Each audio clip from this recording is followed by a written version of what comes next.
Does the word Lebensraum mean anything to you? It should. For those of you who were paying attention in school, this is a word inexorably tied to the abject horrors of the Third Reich's Holocaust, but so too is it to an eerily similar German genocide that you weren't taught about.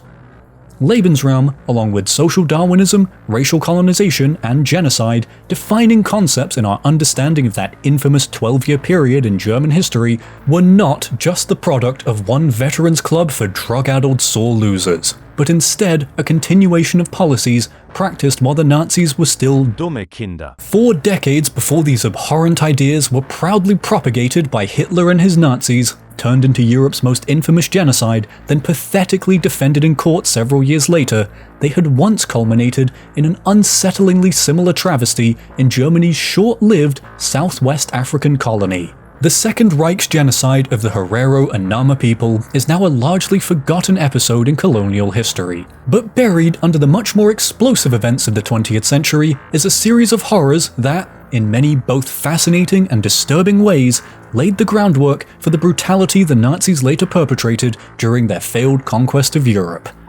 So, what exactly happened in German Southwest Africa? How do these events connect to the Holocaust of the Third Reich?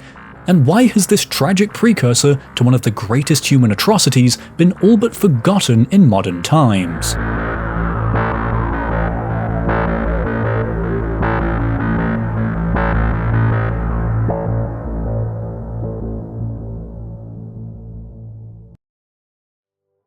Just before we begin, I want to first add a disclaimer that this video will be covering some pretty dark topics. I've made a conscious effort to keep the explicit descriptions as fleeting as I can because I don't feel a need to upset you all like that, while also covering these things in a historically sound way. Regardless though, this video will be distressing for some people, so consider yourself warned. Also, I want to quickly mention the Kaiser's Holocaust, which is possibly the best source I've used for this project. It covers almost the entirety of the history of German Southwest Africa, along with the genocide, and if you want to learn more, I would highly recommend it. Anyways, back to the video. Namibia is something of a unicorn in the context of European colonization.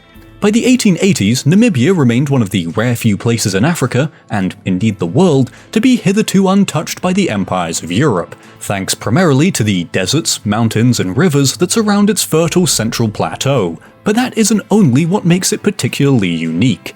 The region was populated mostly by nomadic cattle-herding tribes, notably the Ovambo, the Herero, and the Nama. And despite evading colonial subservience to some twat in a powdered wig, the native peoples of Namibia knew of Europe's many conquests and were even aware of the Berlin Conference that so politely divided up their home continent. The Basters, one of these indigenous groups, were mixed-race descendants of Boers and Africans, and in fact it was contact with the Boers after the 1600s that led a number of the Namibian tribes to adopt Christianity, modern European firearms and clothing, and even develop a language similar to Afrikaans. Predictably then, the colonization of Namibia and its people would be no easy feat. Portugal had first attempted to colonize this largely unknown land in the 16th century, bringing ashore a big fuck-off stone to stake their claim. Because building a colony on coastal desert wastelands is quite hard, until the late 19th century, this stone would be the only European colonist in Namibia. And to its credit, in those 300 years, it avoided massacring any natives or stealing their shit. So, 1 point to Portugal. Even the British, famous for this sort of thing, didn't care much for Namibia, and after briefly considering a colony, promptly abandoned the idea. This would all change in 1882, when 2 entrepreneurs established a German foothold on the land, planning to use the same playbook as most empires of the day. The plan was simple. The Germans would lie, manipulate, and cheat the natives into signing away their land and sovereignty, then private companies would operate the colony under the protection of the German flag. Other than securing a narrow strip of desolate desert at the outset, this usually solid plan was a complete failure, mostly because the natives were wise to their bullshit. So by 1888, the enterprising new colony that was German Southwest Africa had been such a shit show that the colony's first imperial commissioner, one Heinrich Göring, was dismissed by the natives themselves. A true German, Göring somehow managed to blame the British for everything despite his own failures, and was soon made ambassador to Haiti in 1893. Anyway, looking to make any real progress on actually colonizing the land or making some kind of profit, the fledgling colony was made a direct extension of Germany in 1889, with colonial veteran of the Belgian Congo, Kurt von Francois, dispatched to lead a German conquest of this unknown land. It would be under von Francois that the first acts of genocide began to unfold. Kurt von Francois was many things: a veteran, a colonist, a mercenary, and fervent racist, but most importantly, he brought a different approach to colonizing Namibia. While the Nama desperately tried to unify the indigenous communities against the colonists, von Francois would initially maintain the status quo. That is, stealing land through getting native chiefs absolutely hammered and having them sign a farcical protection treaty, before he got bored of this method's slow progress and took a more, hands-on approach. His most notable acts were capitalizing on intertribal conflicts to move the colony out of the desert, and then starting an all-out war with several native populations. Oh, and also having 200 soldiers massacre a Nama community by firing at them while they slept, before affixing bayonets and chasing down the survivors. However, the Herero and Nama, being equipped with modern European arms, were oddly on relative military parity with the invader, and as they fought back, they made that fact known. By late 1893, the war against the natives was going so bad that calls for von Francois' removal swelled in the Reichstag. Ironically though, it would be von Francois himself that ended his tenure in Namibia, by drawing up plans for several new campaigns that would have brought his tiny, already struggling colonial force into conflict with even more indigenous populations. On January 1st, 1894, von Francois was replaced by the pragmatic, calculating realist Theodore Leutwein, who set out to follow the British playbook to a T, dividing the natives and conquering them one at a time. Through calculated diplomacy and brief strategic military campaigns, Leutwein slowly consumed more and more territory into German Southwest Africa throughout the 1890s, even subduing the exceptionally resistant Witbui Nama. As a measure of his pragmatism, Leutwein often imposed surprisingly lenient terms for a colonial conquest, letting the natives retain their culture and social structure, but ceding military, economic, and some cultural sovereignty to Germany. As you might expect though, his pragmatism was despised by those of a more supremacist persuasion. But despite these frustrations, and the colony being a constant economic liability, a new opportunity for expansion was on the horizon. While German colonization slowly infected Namibia, the rinderpest, a highly infectious virus fatal to cattle, struck the region as well. As cattle-herding pastoralists, the natives of Namibia were especially devastated by this plague, losing the backbone of their economic engine, and this was something the Germans were eager to capitalize on. Unable to trade their cattle, the natives were forced to sell off their land to settle debts with the Germans, ceding ever more territory to the colonizers. But a few years, and 90% of their cattle later, they had started to recover, and as a result, were much less willing to hand over their land. Between colonial conquests, farcical treaties, and innumerable other injustices that could be their own video, tensions were high in German Southwest Africa as the 20th century dawned, and soon, these tensions would unleash the true depravity of the Second Reich. It would only take one spark for the powder keg that was Namibia to explode into a full-blown genocide, and in January 1904, that spark flew, coming in the form of a small firefight in the Herero town of Okahanja.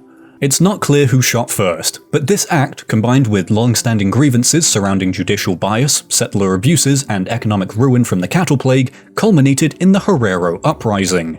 Almost immediately, an ethno-nationalistic fervor for war against the so-called savage race was whipped up by the media and the German colonial society, demanding nothing less than large-scale military intervention. Practical as ever though, Governor Leutwein opted for a negotiated settlement to the conflict, but his pragmatism was soon usurped by the more direct and popular approach of General Lothar von Trotha, who arrived with a mandate from the Kaiser to totally annihilate an enemy he himself described as non-humans. Trotha surrounded the Herero at the Battle of Waterberg in August, defeating them handedly and pursuing the survivors into the desolation of the nearby Omaheke Desert, then setting up patrols along its border to prevent them from returning. His infamous extermination order, issued that October, a unique written declaration of genocidal intent, decreed that any Herero within the colony's borders would be shot, effectively condemning them to either perish in the desert or face a bullet.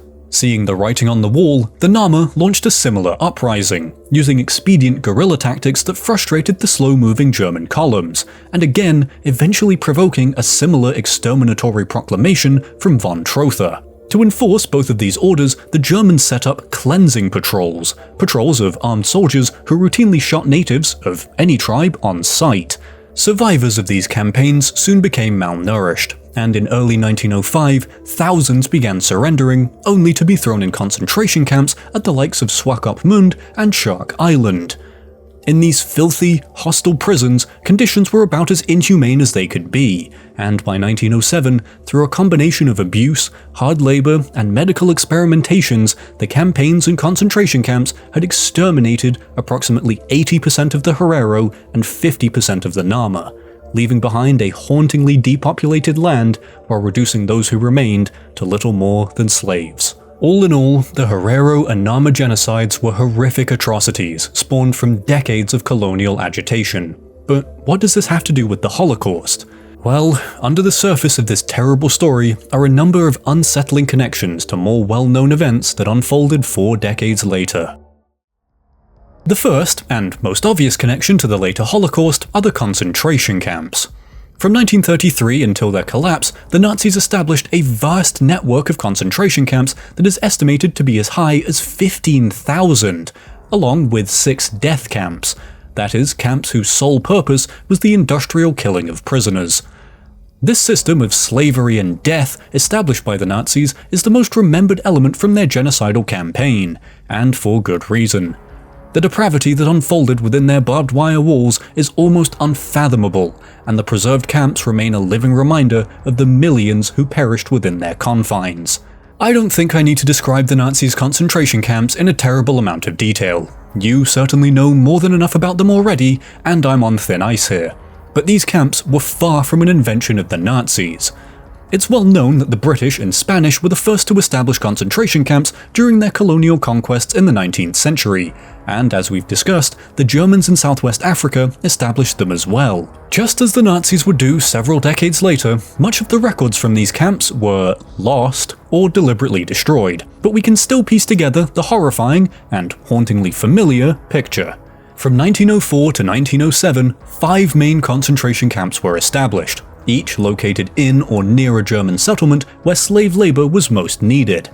After being transported by cattle trucks, prisoners arrived at barbed wire enclosures where food was scarce and barely edible, sanitation was non-existent, shelter was little more than overcrowded huts, and the prisoners were quite literally worked to death. Beatings and assaults were a regular fact of life, especially during the long hours of forced labor. And if that wasn't enough depravity, prisoners were also subjected to medical experiments that almost always resulted in death. The similarity of these conditions to the likes of Auschwitz is disturbing enough, but equally so is the death rate.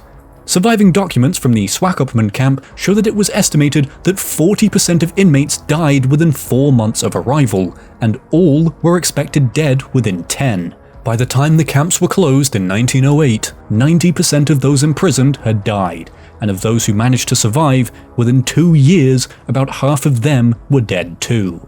By contrast, over 95% of extermination camp inmates were killed by the Nazis, and roughly 50% perished in the various other concentration camps. Now, the camps in Namibia were not wholly identical to those that came later, especially in the scale and manner of killing, but the principle was still much the same. Imprison ethnic enemies, extract whatever useful labor was available from them, and exterminate them.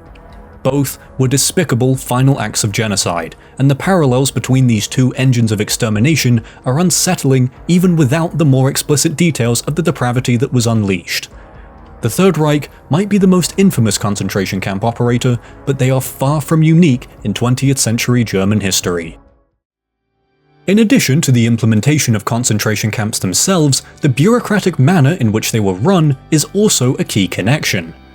Being German, the administration of the Holocaust was a meticulous and highly regimented exercise in inhumanity, from the scheduled running of the trains to the logistics of supplying Zyklon B, along with the infamous tattooing of identification numbers on prisoners, and even the stringent record-keeping of the deaths within the various camps.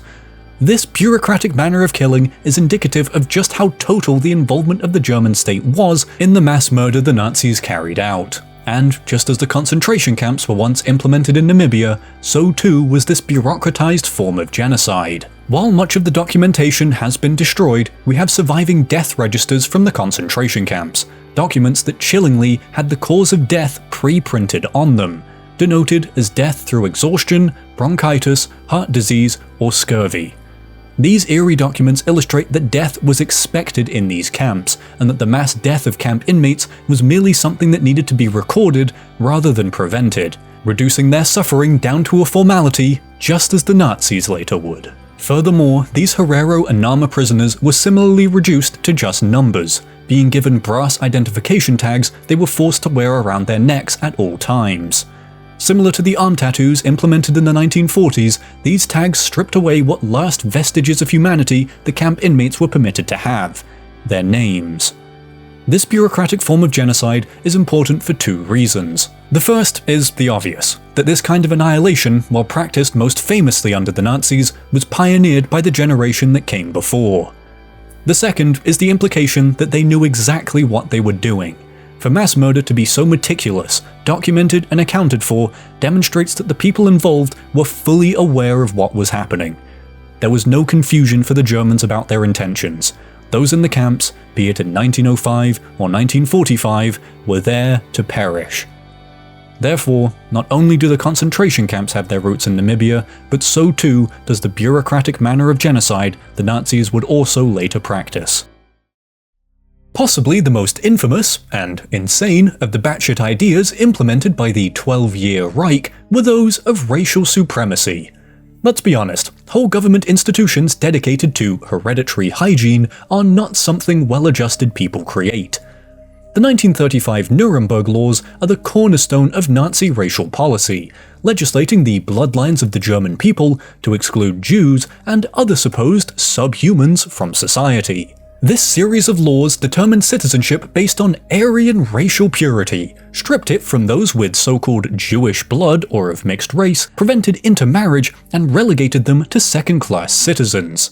Today, it's common knowledge that the Nuremberg race laws drew inspiration from America's own Jim Crow laws, especially in regard to the one-drop rule. But this legislation also has its roots in German Southwest Africa. By the turn of the 20th century, the colonial government was getting quite perturbed by the number of mixed-race families in the colony, and the supposed destruction of European bloodlines this was causing. Clearly, this could not stand, and the first efforts to stamp out this affront to the supreme German race came in 1892. Soldiers who engaged in this racial intertwining were threatened with losing their free plot of land after their service was up, but this was a pretty ineffective policy. Over a decade later, a new edict was passed by the governor banning the officiating of mixed-race marriages, and 2 years later, in 1907, all mixed-race marriages in the colony were entirely nullified by the High Court. Foreshadowing the later policies of the Third Reich, the presiding judge on this matter made a radical declaration that, once a bloodline had been contaminated with black blood, nothing could change the status of subsequent generations. Similarly, a revision of the Colonial Home Rule Act that same year stripped voting rights from mixed-race families, as well as barring them from obtaining government allowances and loans. Furthermore, terms that came to prominence in Nazi Germany's racial crusade, such as race mixing, racial purity, racial shame, people of mixed race, and the mixed race question, have their origins in this race-based legislation from Southwest Africa. These schizo-racial terms quickly bled into racial discourse in other German colonies and eventually back into Germany itself, particularly in regard to Jews. In essence, these Southwest African laws served as the forebears for those passed at Nuremberg 3 decades later. However, as with the Nazis, these ideas of race were not isolated and connected into the larger concept of race and space, the concept of Lebensraum. For much of their short history, the idea of Lebensraum remained an ever-present fixture of Nazi propaganda, promoting the idea that the superior Aryan people needed to colonize the land of Eastern Europe and the Soviet Union in order to proliferate their race. The people of these lands were referred to as colonial peoples and subhuman by the Nazis, people undeserving of the land they occupied and who would need to be dealt with to complete Germany's Aryan ascension. Lebensraum is inseparably tied to the Nazi ideology like the global elite is to Jeffrey Epstein. But again, its tentacles stretch back to the racial theories surrounding Germany's colonization of Africa. The origin of Lebensraum as a concept is Friedrich Ratzel's 1897 Politische Geographie, where he argues that the superior white race of Europe were racially destined to colonize and exterminate the lesser races of the world, that their land was required by a stronger race, who naturally had to take it by force. He made no qualms about the need to wage wars of extermination for this space to be captured, even citing the American Indian Wars and the Australian Frontier Wars as perfect examples for how to do so.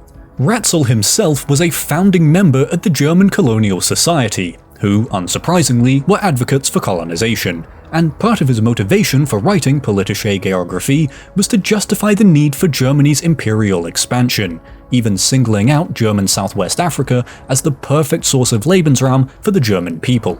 In an era dominated by social Darwinism, his wildly genocidal philosophy gained widespread popularity, even being promoted by Paul Rohrback, the German Commissioner for Settlement, basically the guy whose entire job was to promote settling in Germany's colonies. Rohrback was an unapologetic New Age colonist, believing its purpose purely to be the spread and advancement of the white race, and many Germans who settled or served in the Namibian colony shared this same disposition. As colonial progress stalled in the early 20th century and the genocide began, Ratzel's theory, promoted further by sympathetic newspapers, became the base justification for the violence perpetrated against native populations, as well as for taking their land, of course. As the people of Eastern Europe would find out 4 decades later, the Herero and Nama were obstructing the pseudo-scientifically ordained proliferation of the German race, and the punishment was nothing less than their total annihilation. Though their exact interpretations differed slightly, both the Second and Third Reichs harnessed the concept of Lebensraum to commit and justify atrocities against those they conquered. The final, and some of the strongest connections we'll discuss between the atrocities of the Second and Third Reichs are not just in the similarity of their policies or actions themselves, but in the people who were involved. One of the most powerful men in the Nazi regime was Franz von Epp, the former commanding officer of the Freikorps Epp, the Reichskommissar for Bavaria, and a Reichsleiter, the second highest political rank of the Nazi Party.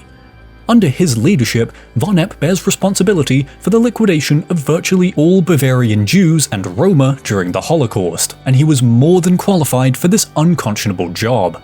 As a veteran of the Boxer Rebellion, von Epp had volunteered for the supposed racial crusade against the Herero and Nama in 1904, where he served as a company commander and helped carry out the infamous extermination order of General von Trotha. A true believer in the Lebensraum theory, von Epp wrote relentlessly in his diary about the need for violent racial expansion, and as the Nazis began spouting similar nonsense in the 1920s, von Epp was there to assist them. It's because of von Epp that Hitler was introduced to Ernst Röhm, the leader of the SA, and it was von Epp's connections that supplied the brown shirts with their namesake uniforms.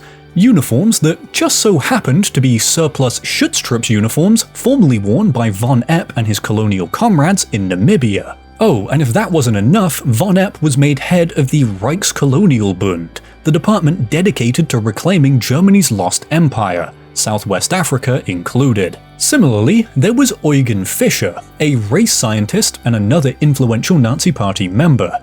His pseudo-scientific work would help shape the notorious Nuremberg laws, and he also assisted in the forced sterilization of mixed-race German children. However, Fischer had first made his name in German Southwest Africa, examining the mixed-race bastards to catalogue the supposed hereditary effects of race mixing in a study that seems to have started with the conclusion and worked its way backwards from there.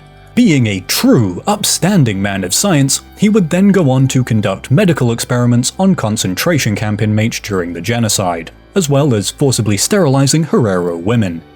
If that sounds somewhat familiar, that's because it is. And in fact, in the 1930s, Josef Mengele, Auschwitz's Angel of Death, studied under Theodor Mollison, Fischer's assistant in the Basta study, and their close associate, Ottmar von Verschuer. A final, though more tenuous connection between these two genocides is the Göring family.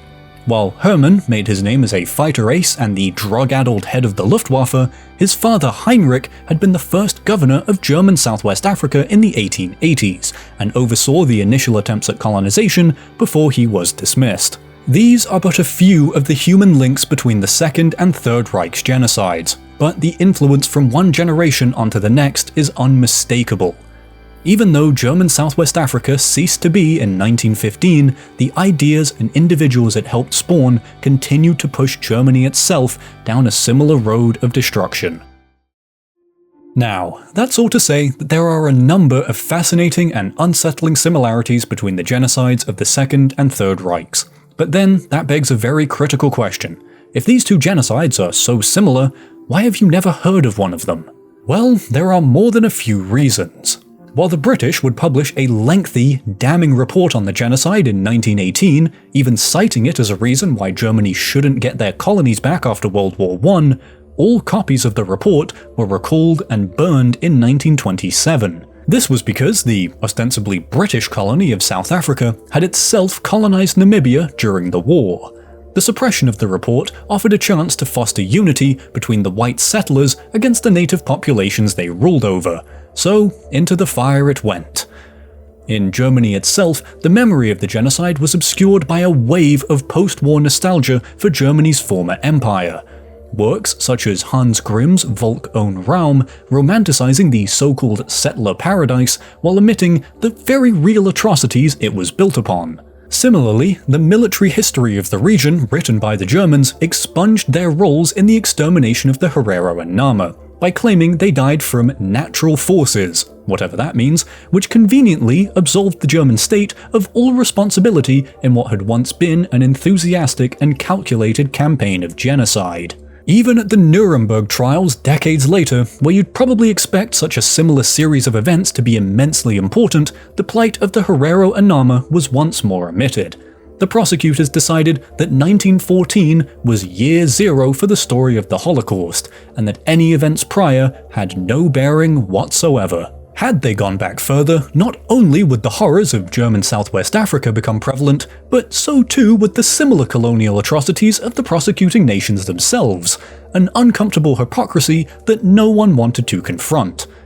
Most importantly though, until recently, there was just no one who could really tell the tale. What few of the Herero and Nama had survived continued to suffer under the thumb of the ultra-racist South Africa, an occupation that would last until 1990. Since their independence, some efforts to recognize this genocide have begun, but these atrocities still remain largely a forgotten chapter of history.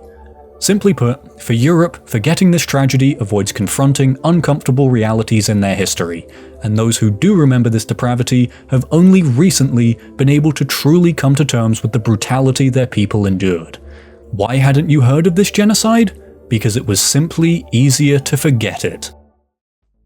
On a personal note, this has been an incredibly tough video for me to make, for what should be pretty obvious reasons.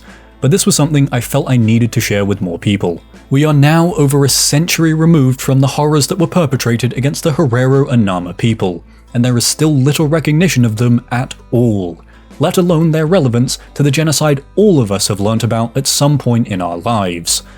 4 decades before the Nazis perpetrated the most infamous genocide in human history, the groundwork for their crimes was laid in the deserts and plateaus of Namibia, tragically decimating the ancient Herero and Nama peoples as a result.